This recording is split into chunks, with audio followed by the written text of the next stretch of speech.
History is a clock that people use to tell their political and cultural time of day. It is also a compass that people use to find themselves on the map of human geography. History tells of people where they have been and what they have been, where they are and what they are. Most important, history tells a people where they still must go and what they still must be. The relationship of history to the people is the same as the relationship of a mother to her child.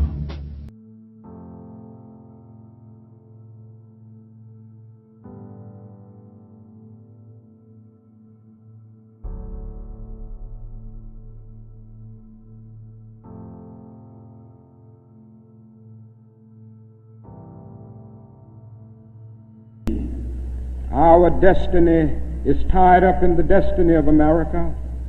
Before the Pilgrim Fathers landed at Plymouth, we were here. Before Jefferson etched across the pages of history the majestic words of the Declaration of Independence, we were here. Before the beautiful words of the Star-Spangled Banner were written, we were here. And for more than 2 centuries, our forebears labored here without wages. They made cotton king. They built the homes of their masters in the midst of the most humiliating and oppressive conditions, and yet out of a bottomless vitality, they continued to grow and develop. Aborigines, which means what? Black folks. But you never find a white aborigine. Aborigines are called natives, or they're always dark-skinned people. You and I are aborigines, but you don't like to be called an aborigine.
We don't look at real history.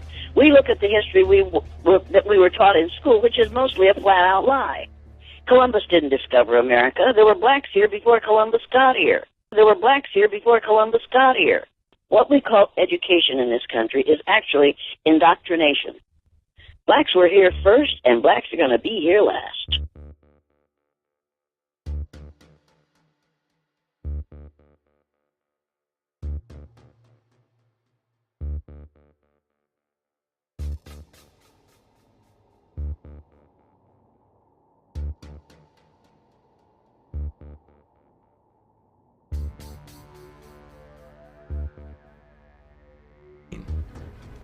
Florida was the biggest Maroon community in the Western Hemisphere, but we don't refer to Florida as a Maroon community because American history has falsely said that the people they were fighting were a group of Indians called Seminoles, and don't tell you that that word they corrupt to be Seminoles come from the Spanish word of cimaroon, which means runaways. And so these are the runaway Africans. And so when Andrew Jackson was sent down there after he did the Mexican-American War, to fight these people, he sent a letter back to Congress, and in the letter he says, "You sent me to fight Indians, but I've been fighting niggers from the day I got here." You know, and this is a letter that's still in the Library of Congress. If you depend on the Journal of Negro History, the modern definition of Maroon indiscriminately described dark pigmented humans as runaway slaves. This is not 100% true. In the ancient Latin tongue, the word was only a definer of the color of one's skin and not the nature of their condition. From Spanish linguistics, this term is describing the color brown. The word was used during the establishing of Spain as a Mediterranean power. The holders of that power in those times were called cimaroon, or maroon, or Moors, which all mean brown or black. In turn, this only means the creators of the word were not brown themselves. There are many words in ancient history that was used to describe the color of melanated people. Kim of Kemet meant black. Stuart of Ireland meant black. Buddha meant black. From Ethiopia meant burnt face. The Maroons were a labelization of people who originally were never slaves and never held the intentions to be. They were the ones who was rebellious. They rather fight or die than be oppressed and subjugated. Most historical texts says the opposite. Maroons were the majority community of the Duval County area in the pre-colonial times. What I'm saying is that Maroons or ancient Africans occupied this area. There are native burial mounds throughout Jacksonville, specifically the Arlington area, that predate 6,000 years and possibly longer. The word maroon is Spanish for brown. It was the same as seeing someone you didn't know and describing them by their characteristics like tall, dark, heavyset, or skinny. Later on, the term was redefined with specific discrimination, calling them runaway slaves. See, we have to get off of this slave narrative and understand exactly what history was. And a good majority of blacks were not slaves. These people, the Maroons, they were rebellious to anyone who wasn't black. Plain and simple as that. The story that we are fed over and over and over is that we were a total subservient, willfully oppressed people, and that's just not the truth. We may have been naive and too trusting, but one thing Maroons were not was subservient people to other races whose intentions were to enslave them. When Andrew Jackson invaded Northeast Florida, he ran into Maroons. The historical lie would say they were Indians, but they were Maroons, they were black, and there is no doubt about that through history. But in the historical texts and in textbooks and what they teach you in school, it is totally different. It is a total lie. So if they tell these minute lies, which is really, for me, a big lie, imagine all the other lies that they have taught us. If you viewed episode 1 of The Black Duval, you learned Florida was a refuge for runaways during the Spanish rule of the territory. The Spanish were the first Europeans to navally navigate Florida. Since the word cimaroon comes from Spanish descent, it can be credited that when they saw the dark natives here, they called them Maroons. This is prior to any form of slavery that was pushed in the territory of what later became America. Most historians, scholars, and even documentaries have failed to state this historical fact. Instead, the term has been jumbled and interchanged so much throughout history, it is now an argument of differing opinions on the topic. This concept of belief is the gradual indoctrination of falsehoods into the consciousness of melanated people. A lot of us still believe the Alex Haley movie, Roots, where the premise is that we came from Africa as slaves. When you erase that false story from your mind, you further understand the entire spectrum of black history within the world. Cimarron is synonymous of saying nigger. It's an interchangeable word that described a people who wasn't taking any resistance from any other race than their own. The word translated into the Creek culture dialect, who originally were a fair-skinned native tribe. Cimarron became Seminole. Seminole became Seminole. Chief Osceola and the most infamous Seminole, John Horse, were the most renowned. These two figures headed the largest and most successful slave revolts in U.S. history. It's hard to imagine that Hollywood hasn't jumped all over this. You would think it would be box office gold because it's part Spartacus and part Braveheart and part Amistad and part Glory with a little bit of Dances with Wolves thrown in. A story decades long of oppression and freedom fighting. I don't understand why there hasn't been more attention to John Horse and the Black Seminoles, but hopefully we can correct this.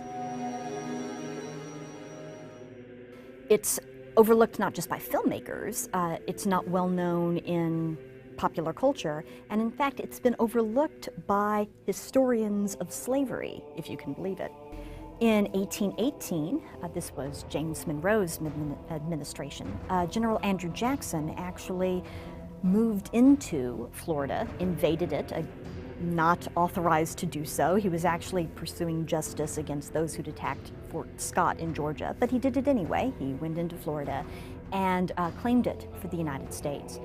When he seized the peninsula, he took the opportunity to execute some of the people who opposed him and also to clean out some of the areas of former slaves and Seminoles because he felt that this would make it better for annexation. The United States then soon actually bought Florida from the Spanish. When Jackson became president, he decided to make sure that the Black Seminole communities were moved out by force. So he pursued this in his policy, his larger policy of Indian removal. This led to the Second Seminole War, which was 1835 to 1842, and became the largest and costliest of the so-called Indian wars. I particularly don't buy the concept of slaves living in Florida. There wasn't any so-called Indian wars. The naming of it is wrong. It was the Black Wars of Florida. These people were black, intelligent, territorial, and tactical in their actions towards whites. These were the Maroons, the Seminoles, but we get too caught up in names. So let's just say black people for familiarity purposes. In April of 1836, Black Seminoles and their Indian allies moved together to create what was the largest slave rebellion in U.S. history. This wasn't just a matter of runaway slaves. More than 385 plantation slaves ran away from their masters and joined the Black Seminoles, essentially in laying waste to the Florida sugar mills, which were some of the most valuable areas, plantations in the whole continent. The reason I don't follow the concept is the origin of the word cimaroon. It wasn't originally the definition of runaway slaves if you get into etymology, but in actuality it was a definition to describe a person's skin color. So someone came around and changed the name, redefined it so it can erase some past history of it. You know, that's how the European work against us. One Seminole leader at the time was the leader Osceola, who is justly remembered by history. Another leader who rose up at this time was John Horse, who was ethnically a Black Seminole, and who would ultimately lead his people on a long and trying exodus for their freedom. In 1838, John Horse and the Black Seminoles agreed to stop fighting the U.S. government in exchange for moving to what was then considered to be Indian Territory, which is now today the state of Oklahoma, and for legal recognition of their freedom. So despite the fact many of them were runaway slaves, they would have the opportunity to start over again as free individuals. Once they moved from the Everglades to Indian Territory, however, they found that their freedom was under attack, both by whites and by other Native Americans. In 1848, a decade after they had made the agreement with the U.S. government, the U.S. Attorney General announced that the government never had the authority, the power to recognize their freedom. And in fact, they were still, those who had been slaves, still enslaved. This was like opening season on them, basically declaring that they were there for the picking. And so they did the only thing they could do. They fled once again. Without security in Indian Territory, Horse and his Seminole ally Coacuchi promptly went to Mexico, where slavery was already illegal and had been for a couple of decades. There, Horse became famous as a general in the Mexican army, and his people found a way to make a life. Once they relocated to Mexico, things changed. When slave catchers from the Republic of Texas went over the border to try to find the runaway slaves, now free men, they met resistance not only from the Black Seminoles, but also from the Mexicans and the Mexican army itself. Eventually, the Black Seminoles, led by Horse, gained legally recognized Mexican land, nacimiento. Why isn't this recognized today? Well, for one thing, historians tend to be historians of Native American history or historians of slavery, but there's not many that move among these subjects, and it's a bit confusing because you have both the issue of runaway slaves and the issue of Native Americans kind of blended together, so it seems to fall through the cracks. Tradition is that Nat Turner's rebellion is the big turning point in the history of slavery and slave revolt, but that happened before the rebellion of the Black Seminoles, so it doesn't really fit the traditional trajectory. And perhaps most importantly, it really represents a blemish on U.S. history, not only because of the poor treatment of Native America as represented by the Seminole War, not only the poor treatment of African Americans through the device of slavery, but also because this group really did manage to negotiate a separate peace with the U.S. government, and 10 years later the government turned their backs on them. So it's, in multiple ways, a difficult story for people of the United States to tell. But it's worth remembering that a community of freedom fighters trekked from Florida to Oklahoma to Mexico and found, ultimately, peace and freedom and prosperity in lives that they could direct as their own. If me and you go into war at each other, and I win the war, I can write whatever I want in the history books, and the next generations and the generations after that, they're going to believe it because you dead. I'm telling your story how I see fit. This is what has happened to Black history, not only in America, but the Black history of the world. America completely shuns the fact that Black people was on this soil before anyone, and there's evidence of that right here in Jacksonville. Some of this evidence is embedded in the history of Duval County, who held a very populous indigenous Maroon community. They call it the Mandarin Massacre. However, it wasn't a massacre. It was a war against colonizers who set up their plantations along the St. Johns River. The Mandarin Massacre was more of a tactical war maneuver than a murderous rage. The Maroons were fighting for their land when British and French invaders built plantations along the bank of the St. Johns River. Maroons killed over 400 men, women, and children. This is what prompted the Second Black War of Florida, wrongly described as the Seminole War. We made valiant civil attempts to compromise with colonizers by signing dozens of peace treaties which later were defaulted. That's what sprouted new wars. Do you really believe that we just sat and obeyed slave masters just to live? No. We obeyed slave masters because we had a deal in place, a treaty to get specific rights of land after a certain amount of time serving under that master.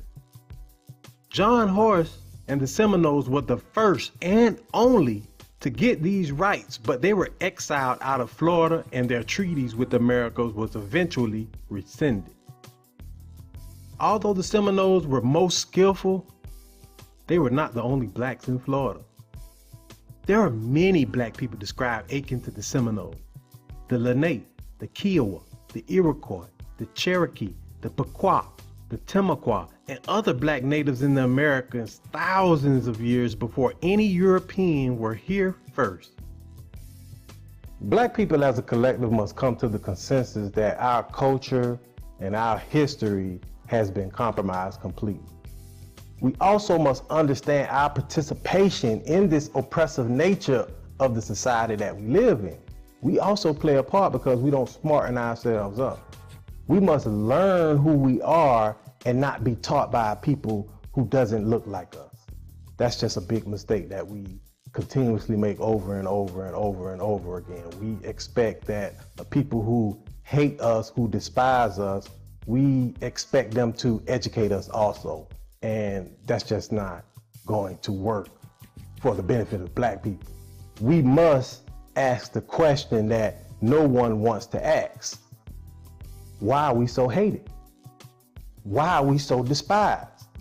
What is it about us that make other races dislike us? You have to ask that question and you have to find the answers. And you have to find a damn good answer for all the atrocities that have happened throughout history towards black people on the hands of white. People don't hate for nothing.